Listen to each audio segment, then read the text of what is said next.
Like, phosphorus.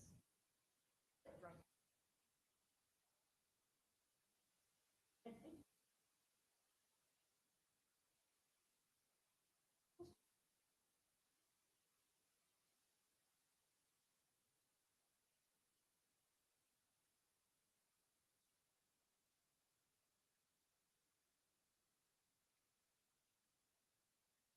Nice. Like,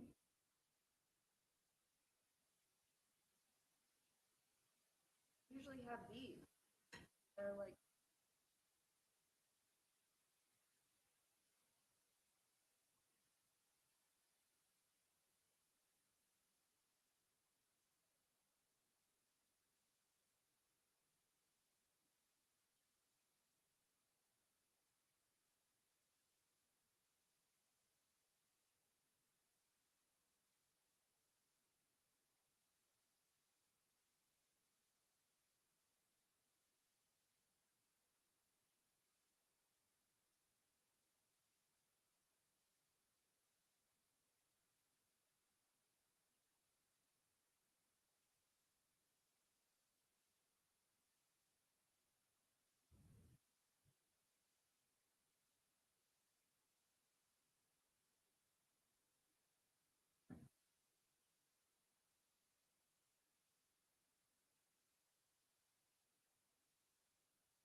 that. How's it going?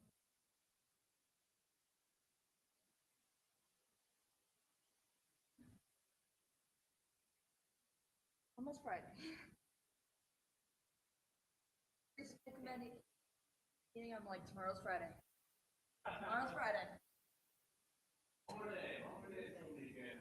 Yeah. Oh, I'm waiting. Um. Oh, one of my I met him this year. It turns out I didn't just meet him last year. I grew up with him. You didn't realize it? No, I had no idea. It had been 13 years. Yeah. So we're going to see his grandma because he basically raised me for the 5 years of my life. I didn't know it was his grandmother. Yeah. Right? Lots of those connections, right? My mom was like, wait a second, I know that. What are you talking about? That's the only thing. And your mystery ride next. No idea where you guys are going, right? Well, someone we. So you think so? I think we tried. Apparently not. Like, why do I? Why do I know it? Because people don't. There's a secret, everyone. Yeah, everything got switched like a seat over.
Short agenda today.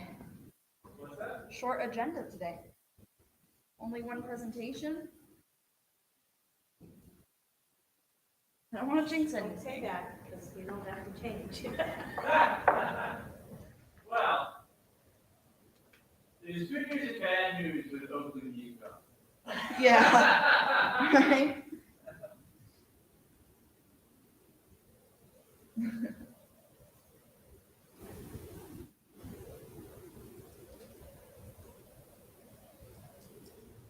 I liked Rich being there because I could get paid for this. And Yeah, so you said it's by the hour, right? So like you round up to the next hour and it's like, oh awesome, I just made $50.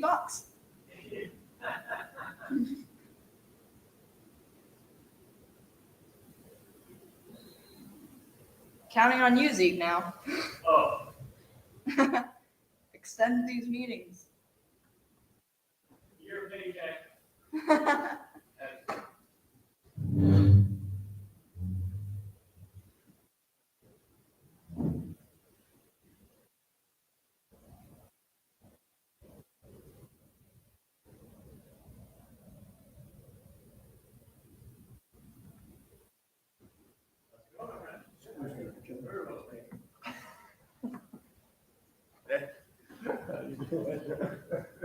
You really didn't have to come to this. I don't really know. Oh, she's not?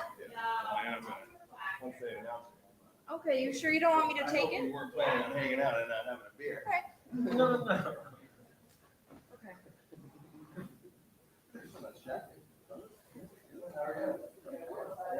You have a good holiday? My daughter's house, one of my grandsons had a seizure. Oh, I'm sorry. So I'm not gonna need 8 or 9 because Teresa Farley isn't here.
On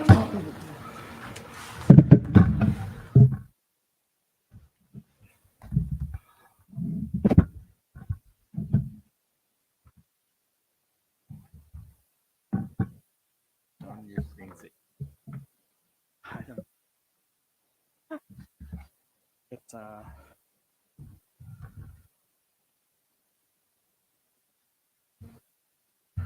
so it's a pain in the next now.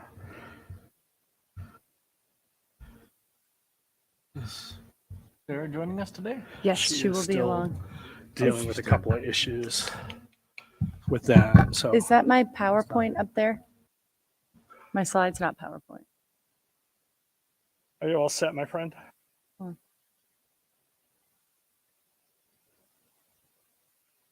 The remote what? Oh, it's off. Thank you. Sorry about that. No problem.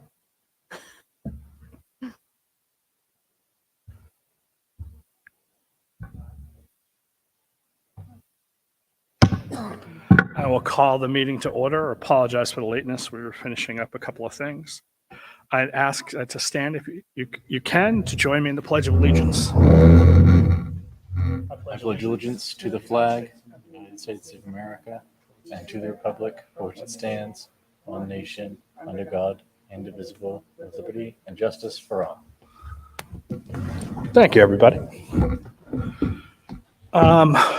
We start off with the recognition. Yes.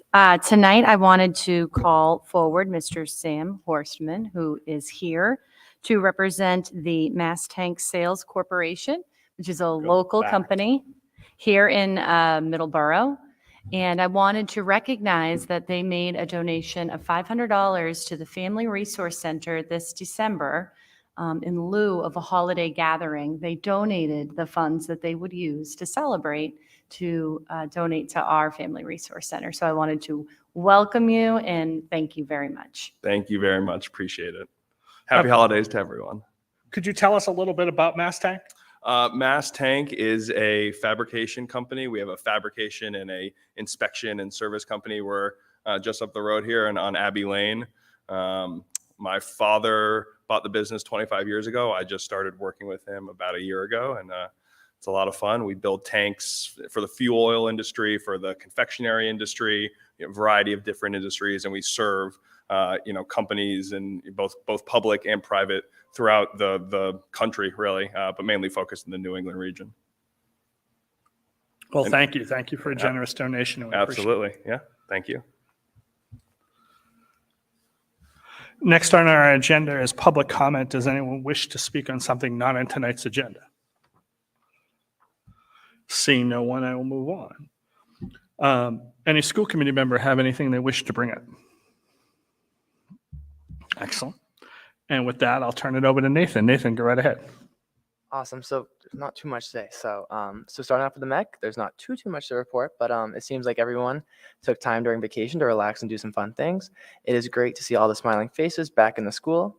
The PTA is planning a fun evening event for the MEC students, families, and staff on Friday, February 3rd from 5 to 7 p.m. And there will be more information coming out next week for that. For the MKG, all super excited to be back after the holiday break, and we're beginning to add events to our winter and spring calendar. Upcoming events include grade level author visits, data analysis of our mid-year assessments in reading, math, and writing. We are looking forward to getting our spring clubs off the ground very soon, so stay tuned. Then for the middle school, winter sports are underway at John T. Nichols Middle School. The basketball team held their first home game on Wednesday, January 4th. Both teams played very well, and the student audience were great cheerleaders.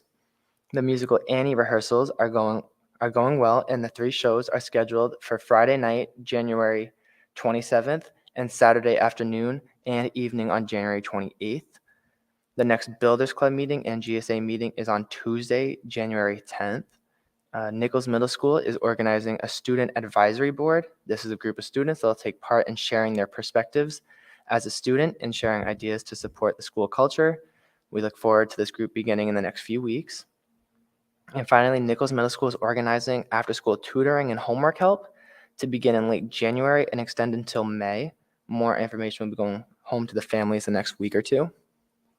And then for the MHS, I want to say thank you to the wonderful parents of MHS for the amazing holiday luncheon that was provided to the entire faculty and staff to celebrate the holiday. Special congratulations to all the winners of the teacher trivia bingo that was held during lunches on the last few days before leading into the holiday break, and be on the lookout for more fun activities as we enter 2023. Thank you to the Student Council for their outstanding work with providing some holiday cheer to the families at the Conway House. Job well done. A job well done to all of the athletes who participated in games and practices over the holiday break.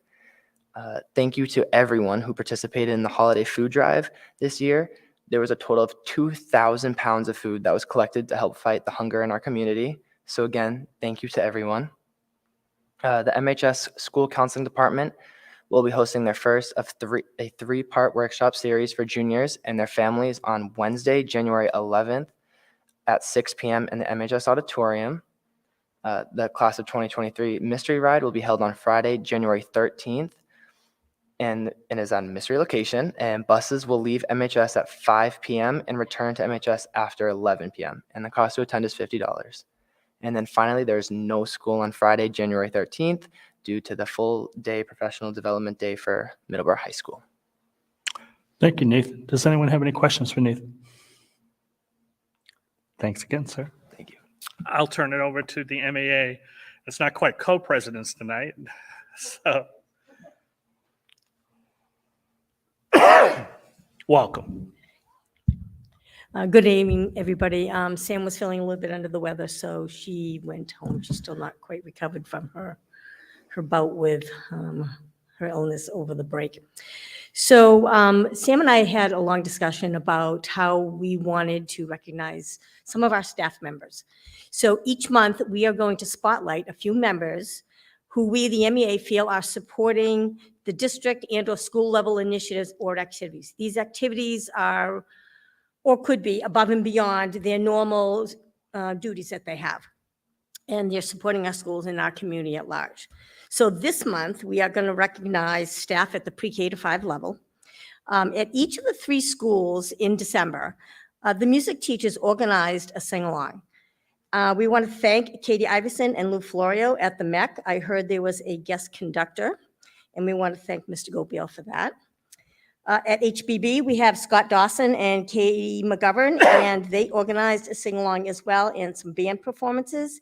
And at MKG, Nicole Fantasia and Rebecca Roy had students and staff singing along to their favorite songs. And finally, at HBB, we celebrated STEM Week right before the break. We want to thank Jen Gorman for organizing a lot of our resources so the teachers could have activities during STEM Week. For teachers that, just to make it success for them. We also want to thank the PTA for supporting us in bringing Jay Mankita and Mad Science to the school, and for Rich Oakley and the many parents who came to support STEM Week. We had a lot of parents supporting us during the week, and it was really nice to see the community engaged with all of our students in our classes. The kids had a great time. We had airplanes flying all over the place. So it was a good week before break. Well, thank you. Thank you very much. Does anyone have any questions? We appreciate it. Thank you. Thank you. Next on our agenda is the superintendent's report. I'll turn it to the superintendent. Thank you. Good evening, Mr. Chair, members of the school committee. I'll begin with Middleborough High School's class of 2023 final activities and ask Principal Paul Brannigan to come up and read what we can expect come June. Good evening, everyone. And it's an exciting time of the year when I come before you each January to share with you the proposed senior events for a senior class. And I hope that you will support them and approve them. So that way there we can begin the process of planning all of these activities for our senior class. You'll notice in the memo that you have just really all of the dates that have been identified to bring the class of 2023 to a close. You'll notice the fact that on the Friday before their final week of school is our annual future signing day. that will happen during blocks 3 and 4. It's a full day of school, but the students, either before they leave for internship, come back from internship, or during their respective lunch, they'll come up and they'll take their seat at the table where they'll do their actual signing for a very strong start in whatever their next chapter of their life will take them. And if you notice, if you're in the building up by the school counseling office on the second floor of the academic center, are all of the photos of the class of 2022. And then as soon as this year's class, their photos are done, we will exchange all the photos out and put the new class in those picture frames.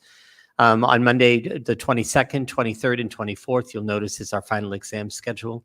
Noting the fact that we have the alternating days between orange days and black days. So on Monday, the 22nd, will be exam days. We don't have the color day yet because it's all contingent upon if any snow days or anything else. So that's why you see the blanks that are there.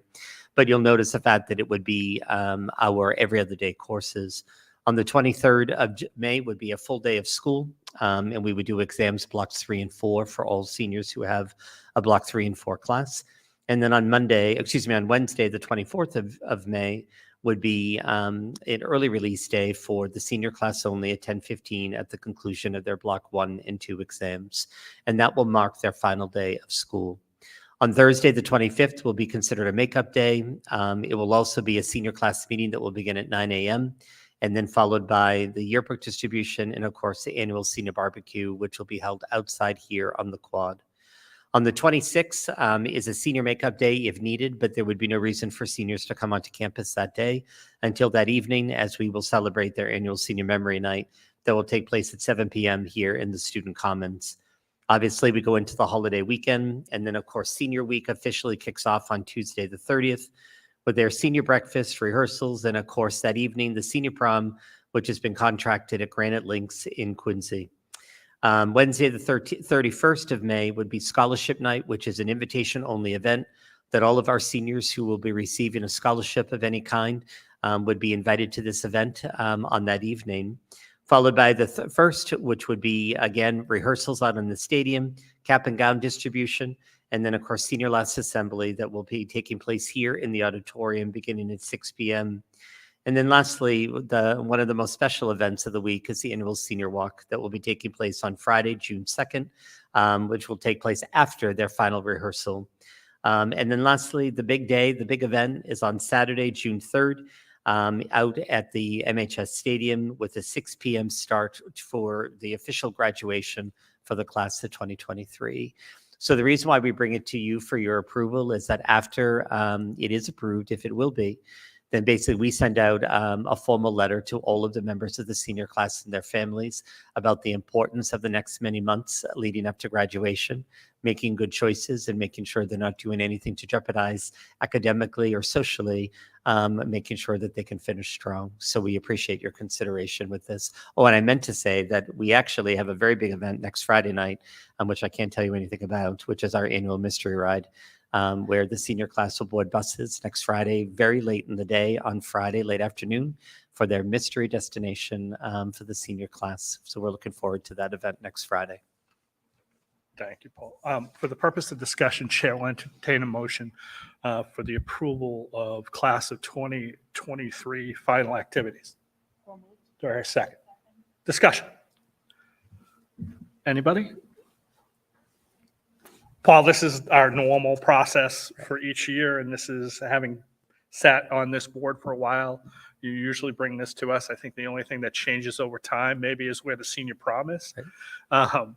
But we thank you for that. And as a parent who went through senior week, you do a really nice job, as does all the staff, and make it special for the kids. And Thank you. Over time, graduation has changed from daytime in the old gym to the late afternoon in the field. And thankfully, each day we've had that field, we've had decent weather for that graduation. So fantastic.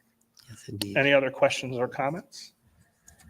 With that, all those in favor say aye. Aye. Opposed? It's unanimous. Thank you, Paul. Thank you so much. Okay. Moving along, I have 3 more items, but if it's okay, I would like to take them out of order. Ms. Hickey is wrapping up, and the next 2 items are hers, and as you can see, she's not here. So what I'll do is go over the inclement weather and emergency closing, procedures. What I did over the fall was I sent out a SMORE, which is an electronic communication and email to all families, to give a description of how I will approach this process, providing as much information as I can. What I'm going to do is recap that here for everybody tonight. The fall newsletter is linked here in the document. This is a newsletter that was emailed directly to all families and also maintains a place in all of the principals' weekly newsletters. It's kind of had its own space in case you missed that particular email. All of the information I'll be presenting tonight, you can find on that link, which is live. As I approach this task, student and staff safety will remain the highest priority in making this difficult decision.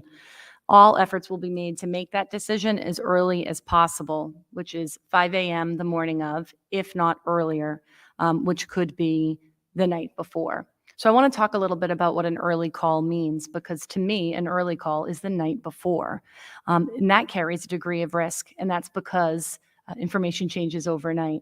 This is a known sort of phenomenon that this is on the eve of a weather event. You're sort of glued to the information that comes to you either through your local DPW or the weather forecasts. As we all know, those are not often completely accurate. So an early call does carry a degree of risk, but the reason I want to commit to an early call is because it benefits families who then that night must work to find alternate transportation and childcare arrangements. So I want to kind of put that forward to say I'm going to make an effort to make these calls as early as possible, because I think it's the most family-friendly way to conduct ourselves. The caveat being that when you make the decision early, sometimes it's not the most accurate. Okay. The next issue I want to talk about is who actually makes this decision. And it is my decision as superintendent of schools, but it's done in consultation with our director of facilities, Jim Hutchinson, and also the Department of Public Works. I'm certainly not sitting in my office looking out my window and trying to make an educated guess.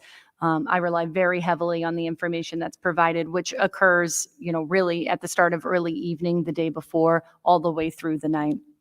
I will always make a Middleborough specific decision. It can be very, tempting to see the cancellations pop up on screen and say, all of these communities are closed. Why aren't we closed?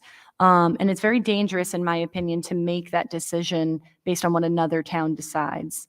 We have peculiar pieces of this town that I'll talk a little bit about, here on this particular slide, but the biggest one being is that our town is geographically very large, which sets us apart from most other communities in the Commonwealth. Sidewalks and bus stop conditions also have to play a critical role in the decision, and that includes time even after the inclement weather has stopped.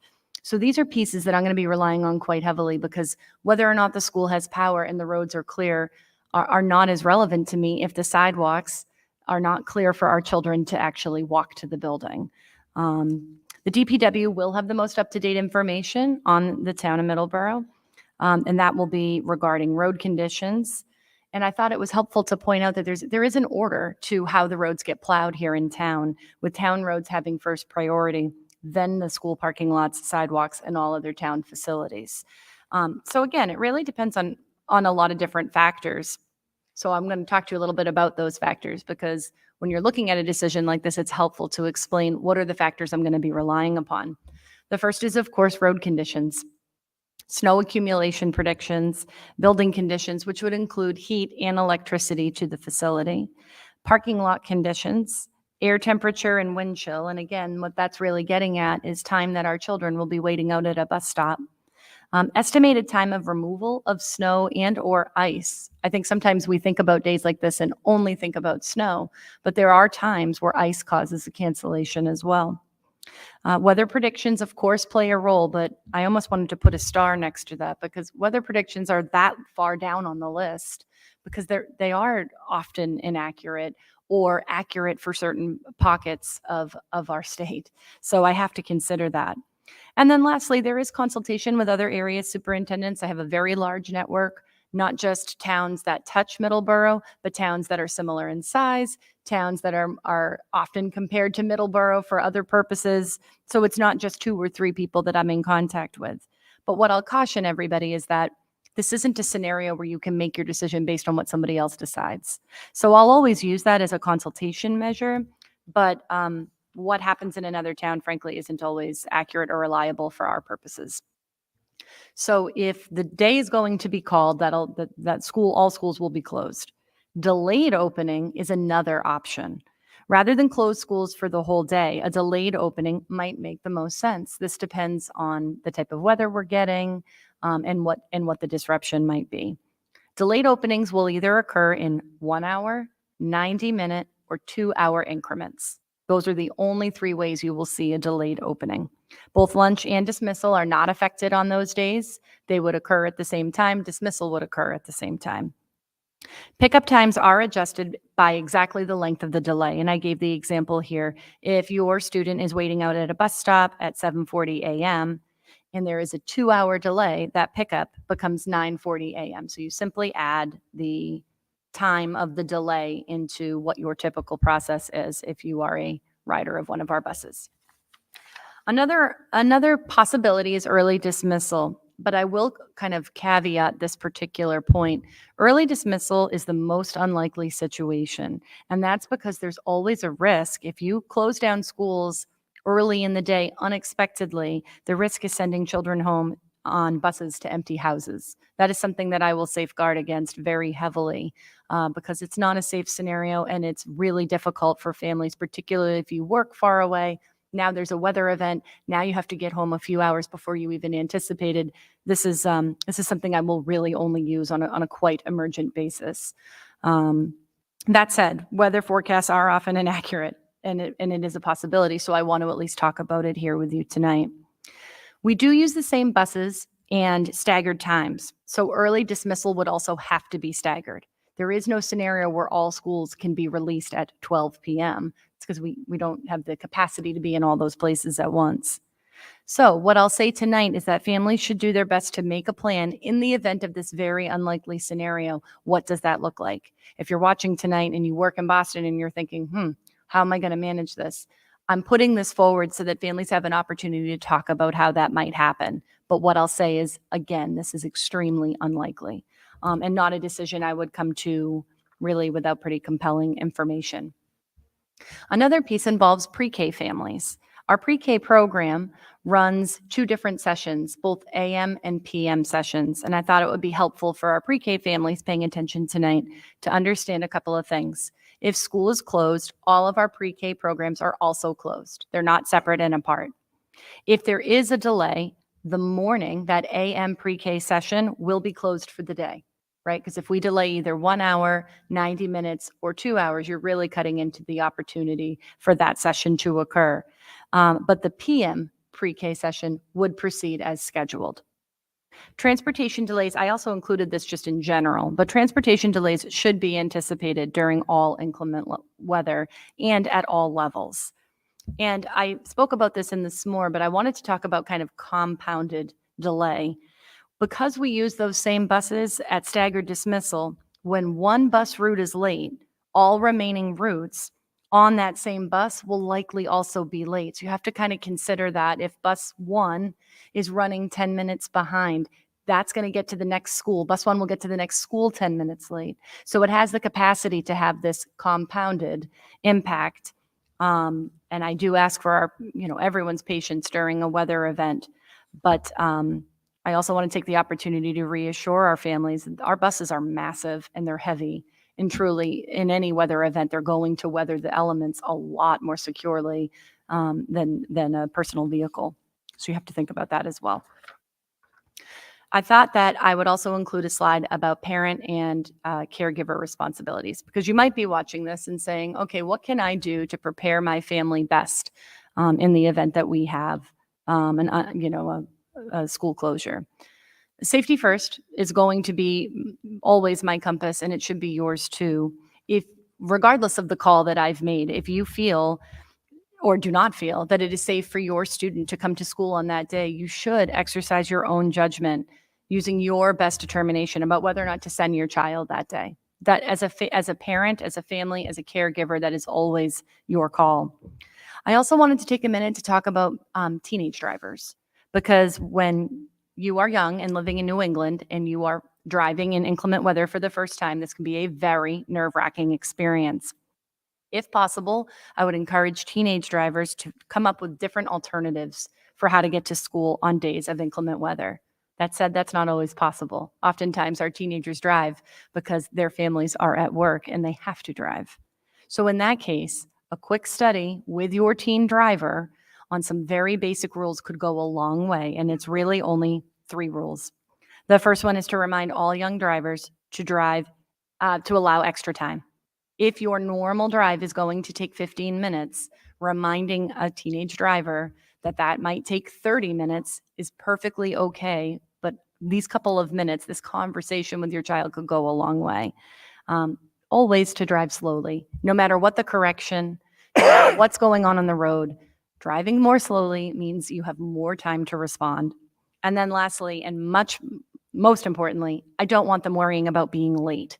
I had a conversation with Assistant Principal Andy Dizel today to ask, particularly about the high school, because I know that they've been looking at students who are tardy, kind of looking at this process. They enacted a buyback program this year, and I said, okay, talk to me. It's February.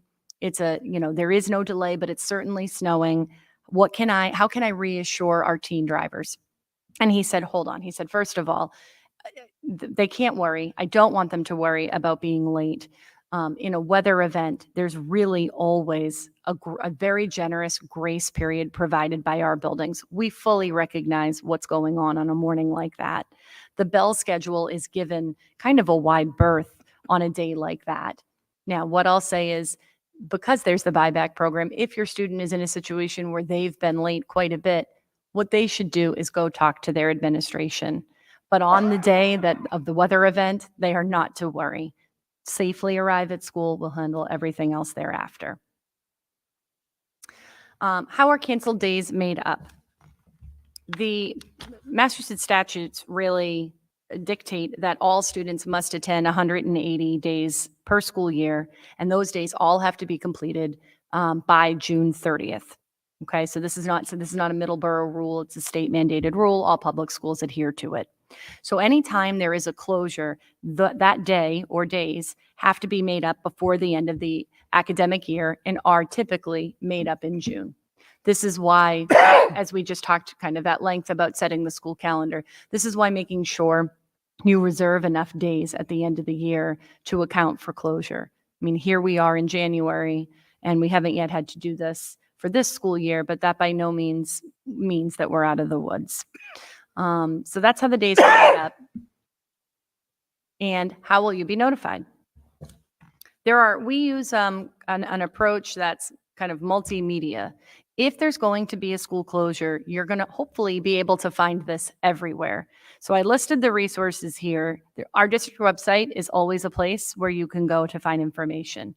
You're going to also see it on social media, specifically Twitter, but probably also Facebook. You'll see it in the parent groups.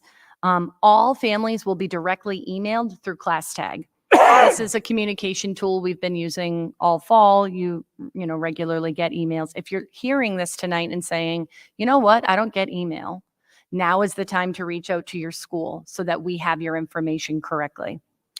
There's also ClassTag phone call. This is that robocall that you'll get, and it'll ring on either a landline or your cell phone. And if timing is appropriate, that will also be used when possible. You can also find our closures on local television stations, Channel 4, 5, 7, 25, and MET, of course, Middleborough Educational Television. Please note that also every website for the news station outlets also post closings, usually at a banner on the bottom of the screen. So you will have no shortage of ways to be notified, but now is a good time for you to review and make sure you're getting all of our information. So with that, that really sums up how I'm going to approach this. If you have any questions, please let me know. Any questions? Somebody has a question in the back. Go right ahead. Hello. At the beginning of the school year with the changeover with the bus company, we talked about creating a notification process for bus delays and things like that. Is that close to being in place to help in a an inclement weather delay situation? Yes. So what I spoke about over the fall was an app that Five Star Bus was looking to, onboard. I haven't heard from them that it is ready, and I'm not waiting for the app. Now, the app is really exciting because it uses kind of a geocache technology, which is very handy. And I'll certainly reach out to Five Star and see what we're looking at for a time frame. But I won't be waiting for that app to onboard because ClassTag can notify families of bus riders instantaneously. So our team is working on ClassTag. Actually, I just saw Sean Siciliano, although he came in and went that way. But that's the notifier that we're using, which is really one touch. And that way, if you're a rider of bus 1, you would have a notification this bus is running, Great. however many minutes late. But I will certainly update you as I hear more about the app from Five Star. Wonderful. Thank you. Sure. Other questions? Cool, thank you. Okay, with that, I will turn to Ms. Hickey, who is here to present out on the award of contract for the pool roof replacement. Thank you for waiting for me. I apologize that this isn't going to be too fun and exciting. As you know, the last time we met, you voted on the award of the contract for the pool roof replacement. It was awarded to the lowest qualified bidder, which was WPI Construction. And have sent out a notice of award of the contract. They have emailed me the contract itself, and I am just waiting on the paper copies with all the insurance and the the bond payments that they have to make. Keep in mind that this contract, we did go out to bid at this time because there is a long lead time on materials. So I did have a conversation with the gentleman that runs the company, and he said to me, the work is being done in July. And I said, yes, July, but we need you to have everything ready to go in July. So that's why we went to bid. So any questions about the pool roof contract? No. And so then the second thing I have on here is budget subcommittee. So just an update overall on budget. The budget detail sheets had gone out to department heads and principals. Those are due back to me tomorrow. I've actually gotten them back from a number of people already, which is exciting. And so then I will be madly putting together budget binders for the budget subcommittee. And then I have sent out a scheduling app to try to find out where all of the people can coalesce together and where there's an overlap in schedules. And right now, the schedules don't look great. So if we have 15 hours worth of work to do in 3 hours, everybody can meet. I'm going to ask everybody who was on the email. I will send out a reminder email tomorrow, but I'm going to ask everybody who's on that needs to be in that meeting to go back and look, dig deeper into your schedule and see if there's any other minutes you can give us for this very important process. And that's all I have. Thank you very much. Any questions? I do have a question. The binders that we're going to receive, are those going to be physical or are those? You're going to love it. It's it'll be just like 10th grade geometry class. I'm going to hand you a binder. I don't like 10th grade geometry. Okay, so algebra 2. Oh, okay, there we go. It's going to be a binder with many pages with every number.